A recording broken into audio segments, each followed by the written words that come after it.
Hello guys, this is a question of NEET PG 2020 and the question says a patient has fatigue and not gaining weight. On examination body is warm and the patient has staring look with bilateral proptosis.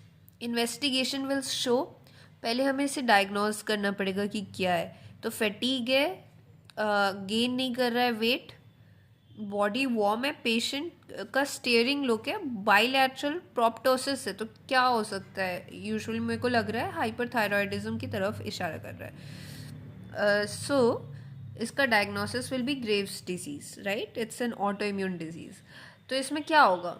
So low TSH और high T3 T4, high TSH high T3, high TSH low free T3 and normal TSH high T3. आप comment box में answer करिए. So the correct answer will be high T3 T4 and low TSH. ये क्यों होता है देखते हैं. This is the thyroid gland, ठीक है. इसमें क्या होता है ना, स्टिमुलेटरी ऑटो एंटीबॉडीज फॉर्म होती है. This is an auto immune disease.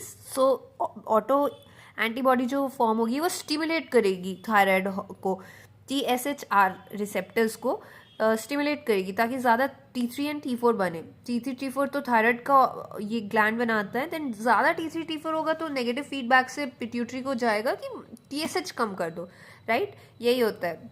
सो इस पेशेंट में सिम्टम्स क्या आएंगे? हाइपरथायरॉयडिज्म का आएगा, ऑप्थैल्मोप्लेजिया का आएगा और स्किन के चेंजेस भी आएंगे, जैसे थिक हो जाएगा. नाउ हम लोग ये देख लेते हैं कि ऑटो इम्यून होता है. देन फीमेल्स को होता है peak age 40 to 60, thyrotoxicosis, diffuse goitre, extra thyroidal condition, जैसे कि ये सब अगर होते हैं तो ये कैरेक्टराइज होता है.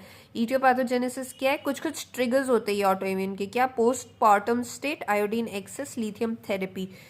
Then associated with these and ये प्रोटेक्टिव फैक्टर है. चलिए DR B10701. Then auto antibodies जो हैं सिंथेसाइज करती है थायराइड हार्मोन. ये हॉलमार्क होता है ग्रेव्स डिजीज का. Okay. Then type 1 diabetes, Addison's, then pernicious anaemia, pernicious anaemia, ये सबसे एसोसिएट होता है, ये मतलब बढ़ता है.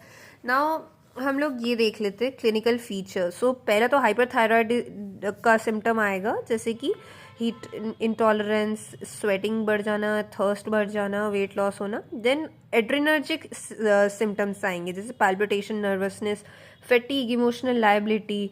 देन GI सिम्टम्स आएगा, बॉवल मूवमेंट बढ़ जाएगा. फीमेल पेशेंट में एमेनोरिया देखने को मिलेगा. बच्चों में early bone maturation, old patient में सीवियस कॉम्प्लिकेशन, वेट लॉस.